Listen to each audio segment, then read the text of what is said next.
제가 질문 하나 드리고 말씀 시작하겠습니다. 사랑하는 성도 여러분, 한 주간 주님의 권위를 우리의 삶 속에 경험하시면서 사셨습니까?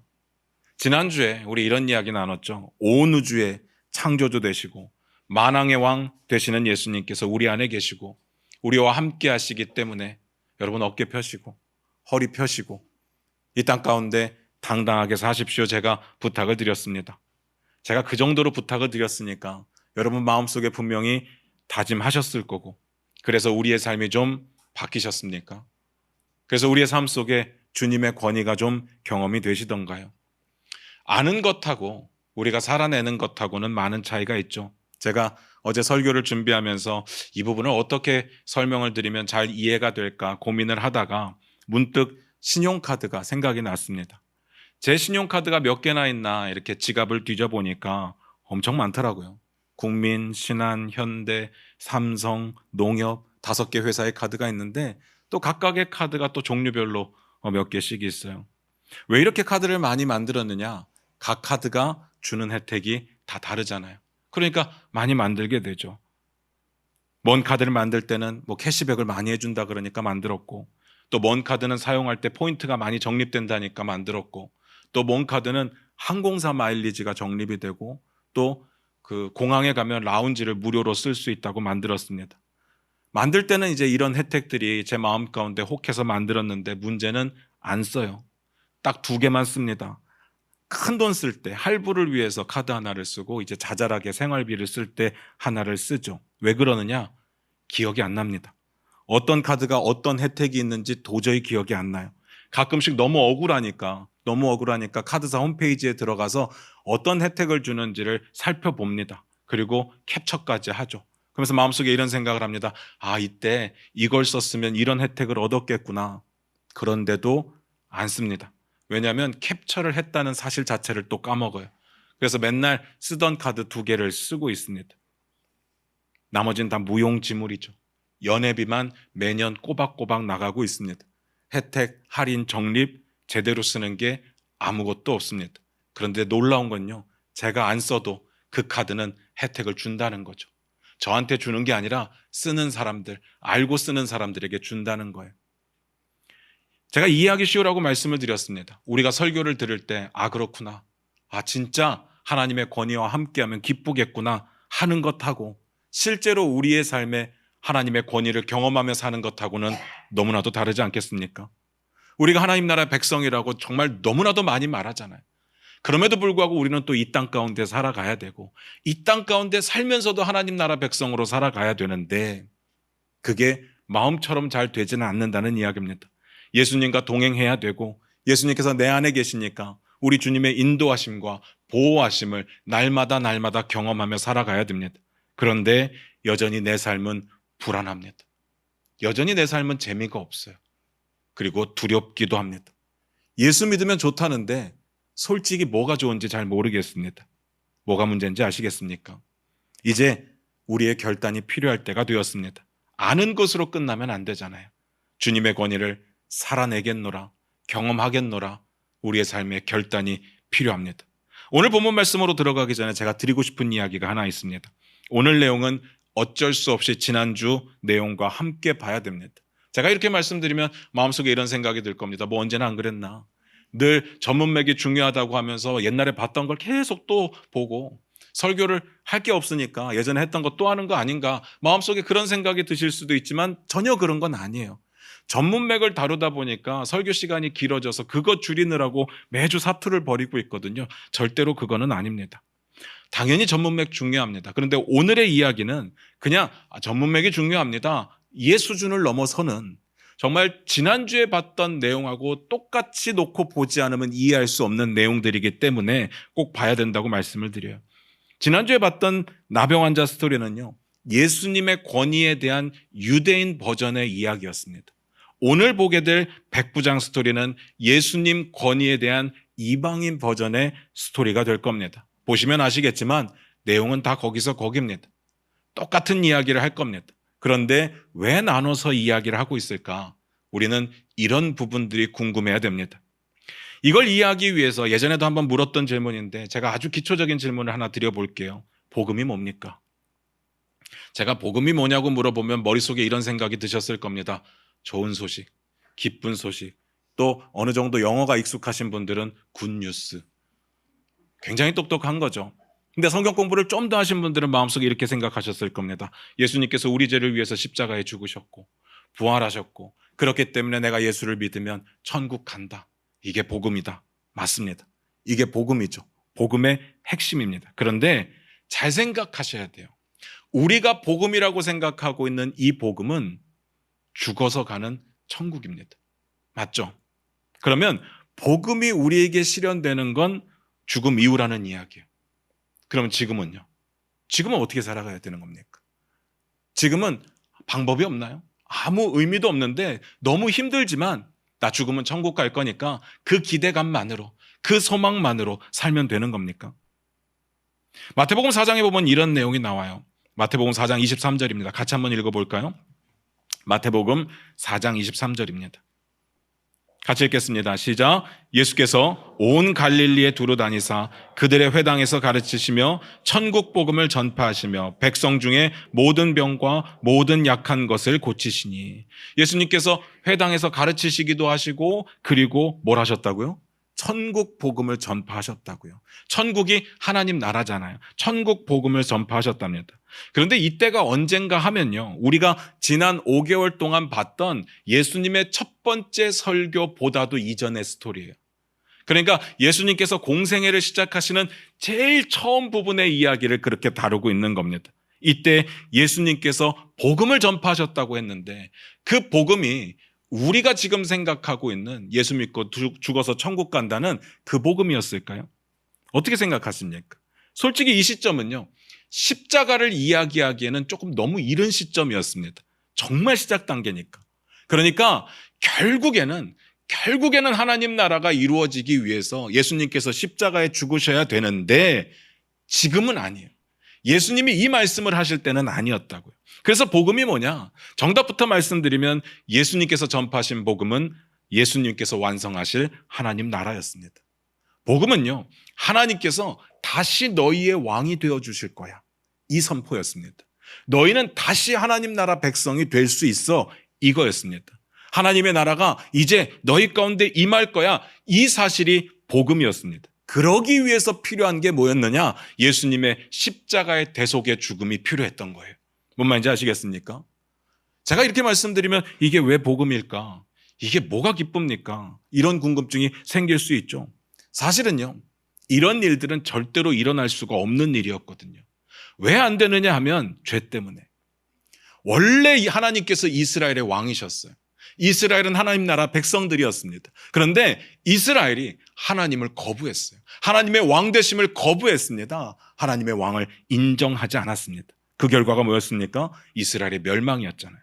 이게 하루아침에 한 번의 실수로 이루어진 일이 아니었어요. 하나님께서 계속해서 기다리셨고 계속해서 선지자들을 보내서 돌아오라고 내가 기다리고 있다고 돌아오기만 하면 내가 받아주겠다고 말씀하셨지만 돌아가지 않았습니다. 그냥 끝까지 부정하고 부인하며 죄를 지었죠. 그 결과였습니다. 지금 예수님의 이야기를 듣는 사람들이 그 경험이 있는 사람들이었어요. 그 후에는 깨달았겠죠. 야, 이거 진짜 큰일이구나. 진짜로 하나님이 버리시면 우리 망하는 거구나. 근데 너무나도 감사하게도요, 하나님께서 그렇게 망해버린 이스라엘에게 약속을 하나 주신 게 있습니다. 나중에 내가 메시아를 보낼 건데 그 메시아가 오면 너희를 회복시키실 거야. 유대인들은 나라를 잃어서 너무 힘들었습니다. 로마의 지배 가운데 있으면 너무 힘들었어요. 그런데 그들이 버틸 수 있었던 힘은 이 약속이었습니다. 메시아가 와서 자기들을 구원해 준다는 거. 예수님께서 이제 그 일이 이루어진다, 그 선포를 하셨습니다. 누구를 통해서? 예수 그리스도 자신을 통해서. 그래서 하나님 나라가 그들에게는 복음이었죠. 그런데 조심해야 될 것이 있습니다. 유대인들이 기대했던 하나님 나라는요, 예수님이 말씀하셨던 하나님이 왕 되시고 하나님이 주인 되시는 그 나라와는 조금 달랐습니다. 이들은 이스라엘의 회복만을 기대했어요. 그 옛날 찬란했던 다윗 왕국이 다시 재건되기를 기대하고 있었습니다. 그렇게 받아들였습니다. 그러면 이들이 생각할 때 하나님 나라는 누가 될 수 있어요? 유대인밖에 없습니다. 지금 이건 자기들의 이야기거든요. 유대인이 되지 않고서는 하나님 나라에 들어갈 수가 없죠. 우리의 복음도 이겁니다 라고 말씀드리는 건 아닙니다. 다만 예수님께서 복음을 말씀하실 때, 천국 복음을 말씀하실 때 죽어서 가는 천국만을 이야기하신 게 아니라는 이야기를 드리고 싶은 거예요. 유대인들도 현실 속에서 하나님 나라가 이루어질 것을 기대했습니다. 그 이야기가 그 뜻이었기 때문에. 그런데 그들이 착각했던 건 이스라엘이 회복된다는 거였어요. 하나님의 왕권이 회복되는 게 아니라 이스라엘이 회복된다는 것이 문제였지만, 예수님이 말씀하셨던 천국 복음은 죽어서 천국 간다는 이야기, 그것만은 아니었습니다. 하나님 나라라고 할 때 나라는 통치였습니다. 하나님의 나라는 하나님의 통치가 이루어지는 곳입니다. 하나님의 왕권과 주권을 받아들이는 삶이 하나님의 나라라고 했습니다. 그래서 우리에게 허락된 하나님의 나라는 죽어서 가는 천국도 맞는데, 그것뿐만이 아니라 이 땅 가운데 예수 믿고 하나님의 주권 아래서 이 땅을 살아가는 모든 삶이 하나님의 나라가 된다는 이야기죠. 그래서 복음입니다. 그럼 궁금하죠? 그게 왜 복음입니까? 사실 우리는 그렇게 살려면 힘들기만 하잖아요. 하나님의 왕권과 하나님의 주권을 인정하고 사는 게 쉬운 일이 아니거든요. 거기에 순종하고 살려면 우린 너무 힘든데 그게 무슨 기쁜 일입니까? 하나님과 함께하는 게 얼마나 기쁜 일인지를 몰라서 그러겠죠. 단순히 이건 뭘 하고 뭘 하면 안 되고 이 문제라고 생각을 하는 겁니다. 그런데 그런 이야기가 아니죠. 하나님의 임재가 주는 놀라운 능력과 평안이 우리 가운데 임한다는 사실을 모르는 겁니다. 그래서 앞에서 여쭌 겁니다. 지난 한 주간 경험해 보셨습니까? 하나님의 권위, 예수 그리스도의 권위를 경험하면서 하셨습니까?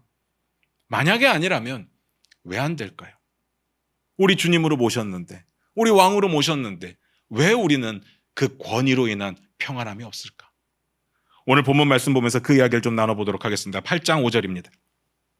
같이 읽겠습니다. 8장 5절입니다. 같이 읽습니다. 시작. 예수께서 가버나움에 들어가시니 한 백부장이 나와 간구하여. 오늘 말씀이 이렇게 시작했습니다. 예수님께서 가버나움에 들어가셨다. 이 가버나움이 좀 재밌는 동네예요. 가버나움은 로마 군대가 주둔하던 곳은 아니었습니다. 헤롯의 군대가 주둔하던 곳이었다고 이야기를 하더라고요. 그러니까 여기 백부장은 로마 황제의 백부장은 아닌 거죠. 헤롯의 백부장일 가능성이 굉장히 큽니다. 헤롯은 로마에서 그 지역의 왕으로 세운 분봉왕이었습니다. 그런데 그러거나 말거나 제가 이걸 왜 말씀드리는가 하면 그들은 유대인은 아니었다는 거예요. 로마의 백부장이든 헤롯의 백부장이든 유대인은 아니었습니다. 그러니까 중요하죠. 유대인의 관점에서 유대인이 아니면 하나님 나라와는 상관없는 사람들이니까. 여기서부터 이제 우리가 나병 환자의 상황과 비교를 할 겁니다. 나병 환자는 유대인이었어요. 이것만 다르죠. 그리고 나머지는 다 똑같습니다. 유대인 버전의 스토리이기 때문에 유대인인 거죠. 나병 환자는 유대인이지만 나병에 걸려서 부정하다고 했습니다. 물론 나병이 나으면 나중에 정해진 절차를 따라서 정상적인 삶으로 돌아갈 수 있었습니다. 그런데 문제는 나병은 안 낫는다는 거죠. 그러니까 유대인들에게 있어서 이 나병은 치명적인 질병이기도 하지만 저주받은 질병이었습니다. 그 이유는 율법이 그렇게 정했기 때문에. 그런데 그 나병 환자 다음에 나온 백부장 이야기에 보면 그 스토리 가운데 치유의 역사가 나오기는 하는데 백부장이 아팠던 건 아니에요. 백부장이 치유받았던 것도 아닙니다. 그의 하인이 아팠고 그의 하인이 치유받았습니다. 그래서 백부장은요, 사실 이런 질병들 때문에 부정해질 수 있는 상황은 아니었어요. 그런데 그럼에도 불구하고 이 사람은 부정했습니다. 유대인들의 입장에서. 유대인들의 입장에서 백부장은요, 아무리 괜찮아도 부정한 사람이에요. 왜요? 이방인이니까. 뭔 말인지 아시겠습니까? 그러고 보니까 이 두 사람이 하나는 유대인이고 하나는 이방인이라는 그 상황만 다르지 공통점이 많습니다. 둘 다 해결되지 않는 부정함이 있어요. 이건 자기의 노력으로 벗어날 수 없잖아요. 하나는 불치의 병에 걸려서, 다른 하나는 이방인으로 태어나서. 여기까지만 보면 소망이 없습니다. 해결이 안 되잖아요. 그래도 한번 계속해서 보겠습니다. 뭔가 분위기 반전이 있겠죠. 8장 6절입니다. 같이 읽겠습니다. 시작. 이르되 주여 내 하인이 중풍병으로 집에 누워 몹시 괴로워하나이다. 이 내용 어딘가 모르게 낯이 익지 않습니까? 지난주에 봤던 유대인 나병 환자가 수많은 무리들을 뚫고 나와서 뭐라고 이야기를 했습니까? 주여 원하시면 나를 깨끗하게 하실 수 있습니다. 이 고백이었습니다. 이 고백의 특징이 뭐였습니까? 고쳐달라는 이야기가 없어요. 기억나십니까? 모든 치유의 주권이 예수님께 있음을 알았기 때문에 예수님의 처분에 맡겼다고 말씀을 드렸습니다. 오늘 이방인 백부장은 이렇게 말합니다. 주여, 내 하인이 중풍병에 걸려서 집에 누워있고 몹시 괴로워하고 있습니다. 그래서요. 그 다음 내용이 없어요. 어떻게 하라는 거예요? 물론 마음속에 고쳐주셨으면 좋겠습니다라는 마음이 있겠지만 그런 말을 할 수가 없었습니다. 나병 환자의 경우도 똑같죠. 모든 치유의 주권이 예수님께 있으니까 예수님의 처분에 맡기겠다는 겁니다.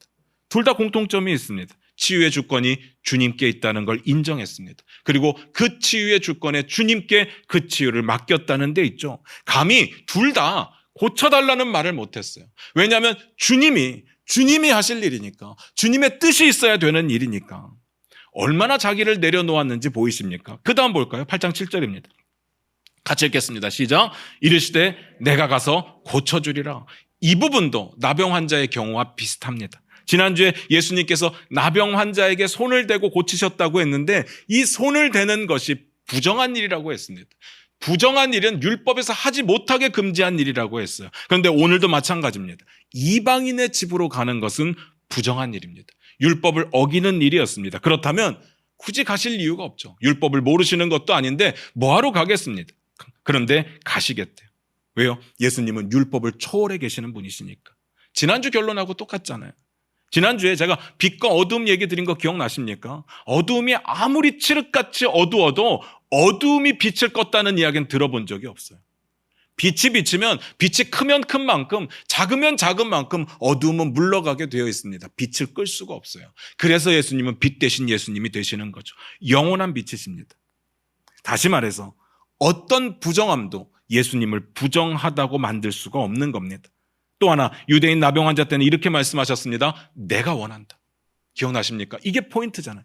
내가 원한다는 게 포인트였어요. 보통은요, 기도로 고쳐주셨어요. 하나님께 기도하고 내 기도를 들어주신 것에 감사합니다. 그러고 고치셨는데 이번에는요, 내가 원한다. 왜요? 주님께 그 주권이 있기 때문에, 치유의 주권이 있기 때문에 오늘은요, 내가 가서 고쳐주리라. 여기서 포인트는요, 가는 게 아닙니다.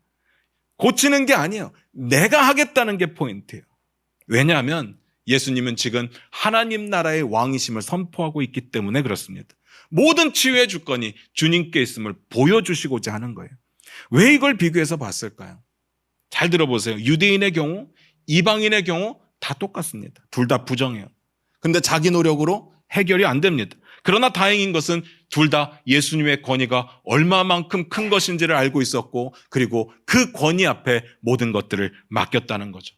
그리고 너무나도 감사한 것은 예수님께서 내가 해결해 주시겠다고 대답을 하셨습니다. 진행이 똑같아요. 뭔 말인지 아시겠습니까? 그러면 왜 굳이 유대인 버전과 이방인 버전을 나눠서 소개하고 있을까? 유대인들은 그렇게 생각하지 않았기 때문에 그렇습니다. 하나님 나라는 그들 생각에는 유대인의 나라였습니다. 뭔 말인지 아시겠습니까? 계속 보겠습니다. 8장 8절 9절입니다. 같이 읽겠습니다. 시작. 백부장이 대답하여 이르되 주여 내 집에 들어오심을 나는 감당하지 못하겠사오니 다만 말씀으로만 하옵소서. 그러면 내 하인이 낫겠사옵나이다. 나도 남의 수하에 있는 사람이요 내 아래에도 군사가 있으니 이더러 가라 하면 가고 저더러 오라 하면 오고 내 종더러 이것을 하라 하면 하나이다. 이방인 백부장이요 예수님의 이 어마어마한 호의를 오히려 거절을 했습니다.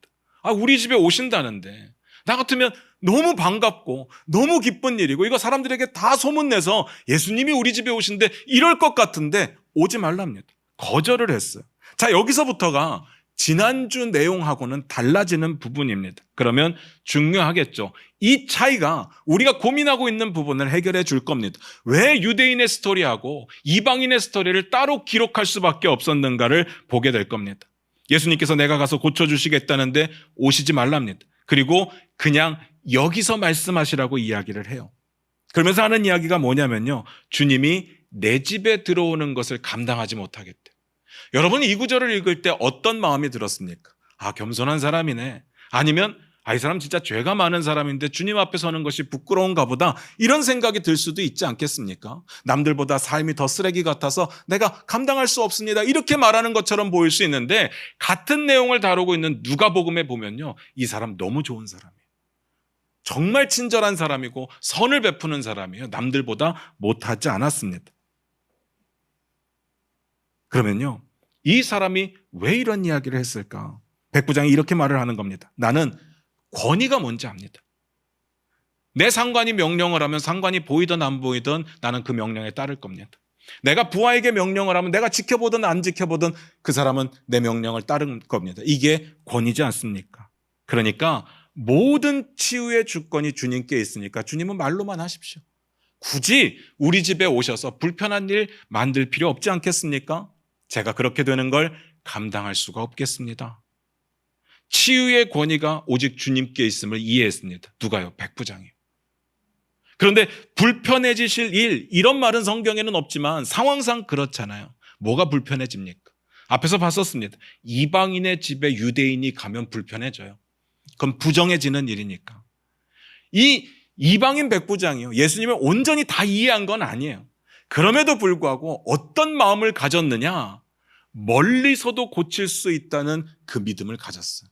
원격 치유의 믿음을 가졌다는 이야기예요. 이게 굉장히 중요한 이야기입니다.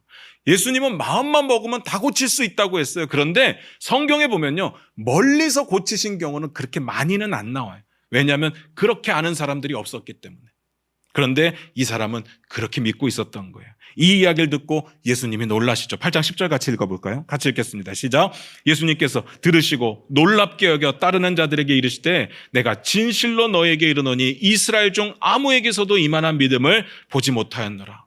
예수님께서 듣고 놀라셨습니다. 이 이야기도 할 이야기가 많은데 시간이 없어서 오늘 그냥 넘어갈게요. 그리고 여기서 중요한 건 이 이야기를 지금 백부장 들으라고 하는 이야기가 아니었어요.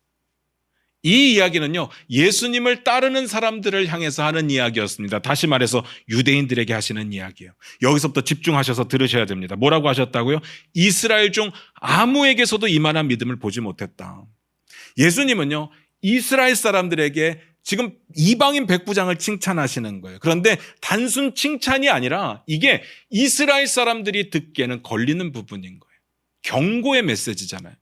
지금까지 유대인들이요, 하나님 나라에 대해서 뭐라고 생각했다고 했습니까? 하나님 나라 백성이 될 수 있는 유일한 방법은 유대인이 되는 거예요. 그러니까 믿음은요, 유대인들의 전유물이에요. 유대인들이 가진 게 믿음이에요. 유대인들이 하나님의 왕권과 주권을 인정할 때 그게 믿음이에요. 딴 사람은 하면 안 돼요. 이런 믿음은 이방인은 가질 수 없는 믿음이었습니다. 왜요? 그들은 유대인이 아니니까. 그런데 주님이 뭐라고 하셨습니까? 이방인을 향해서 이스라엘 중에 이만한 믿음을 본 적이 없다. 다시 말해서 모든 이스라엘 사람들을 믿음의 순서대로 줄을 세워도 이 이방인 백부장이 가장 탑이다는 이야기인 겁니다.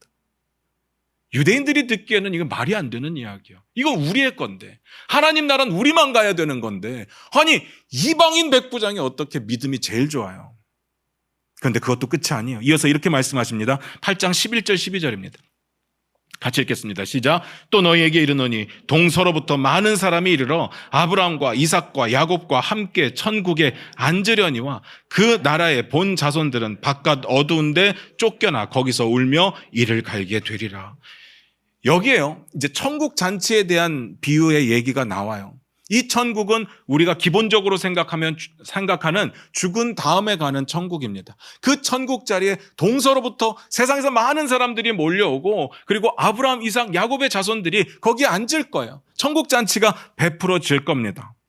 많은 사람들이 세계 각지에서 몰려온다는 이야기를 우리는 들으면 어떻게 생각이 드는가 하면 세상 모든 민족, 모든 나라가 다 모여드는구나 이렇게 생각이 들겠지만 유대인들의 생각은 좀 다르죠.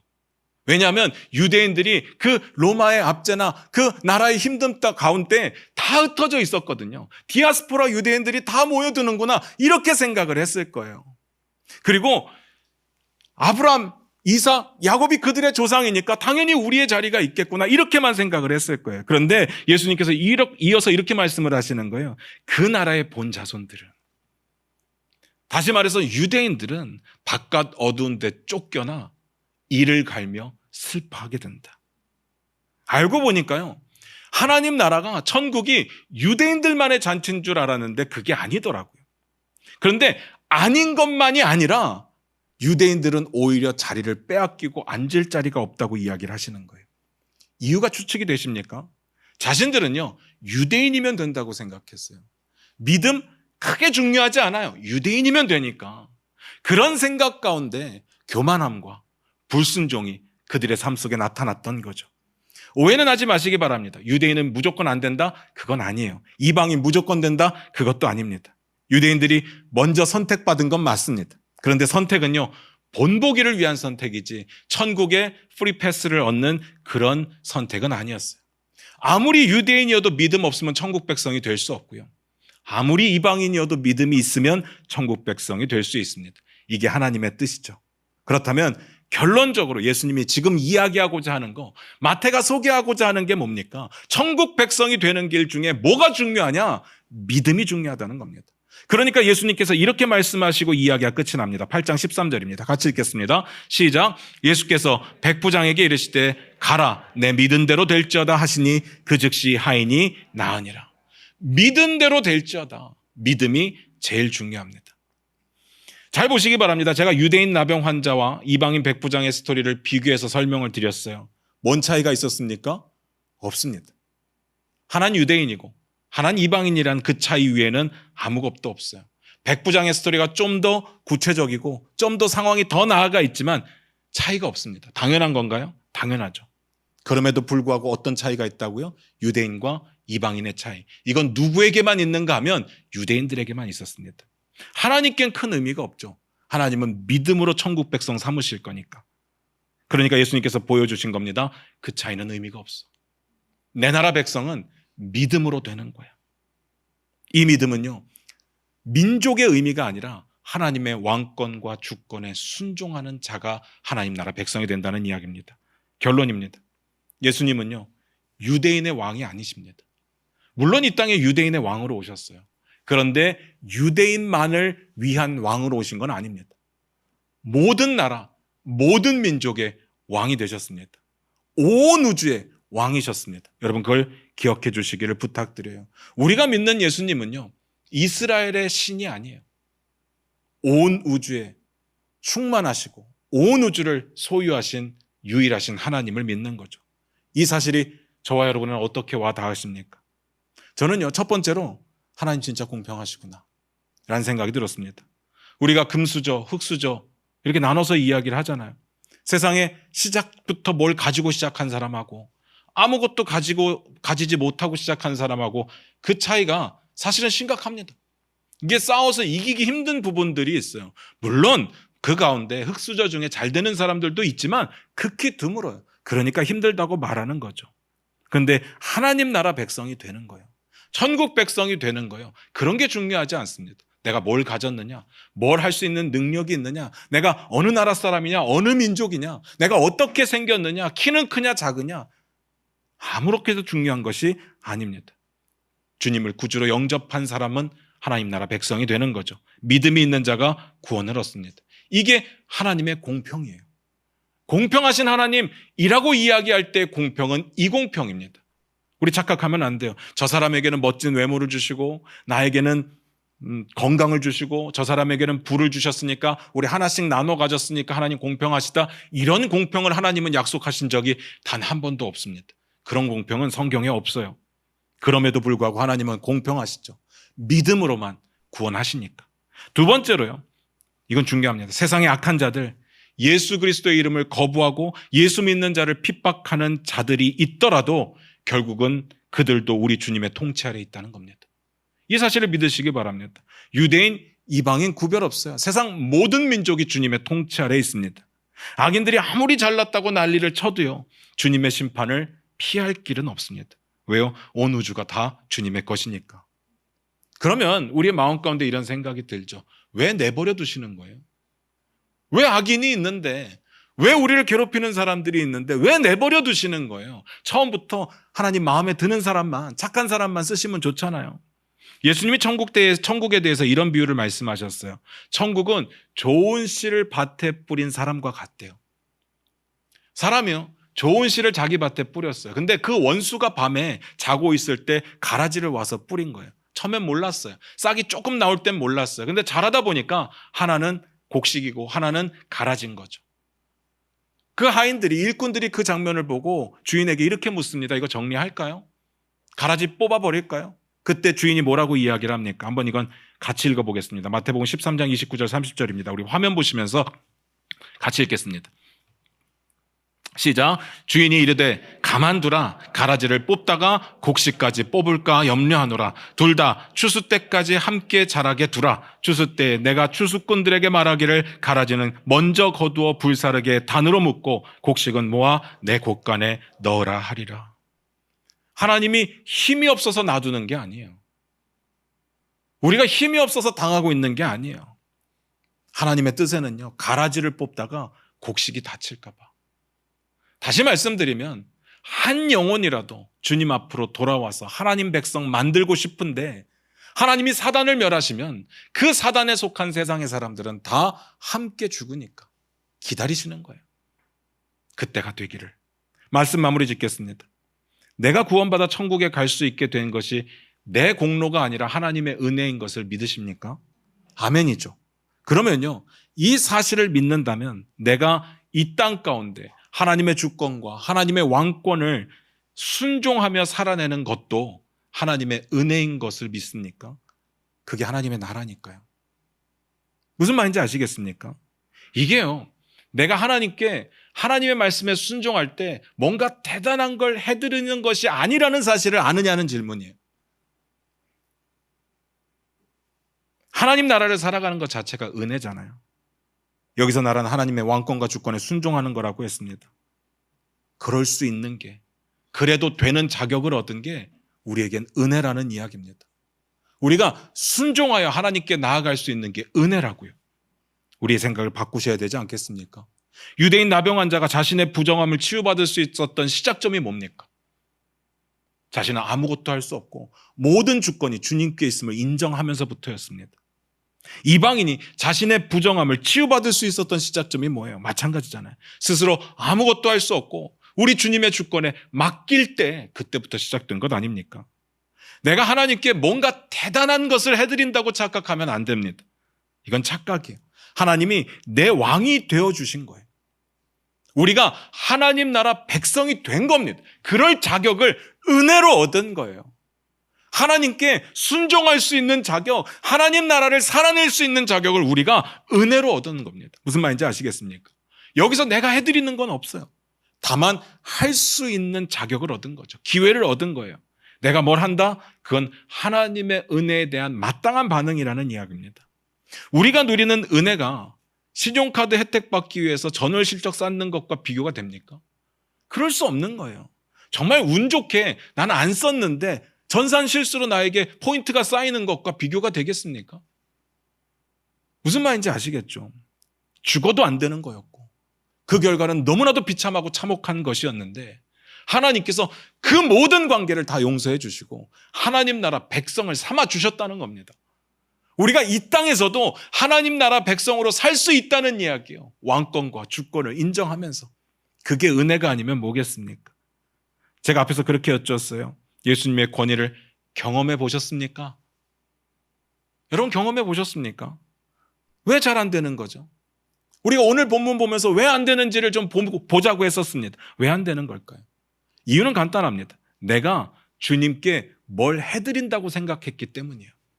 그리고 이런 설교를 드리면 지금 하는 것보다 좀 더 해드리면 되겠구나 라고 생각했기 때문인 거예요. 우리가 뭘 해드리는 게 아니라 우리가 하나님의 은혜 가운데 하나님 나라 백성으로 살 수 있는 자격을 얻은 겁니다. 이건 은혜예요. 내가 뭘 하는 게 아니라.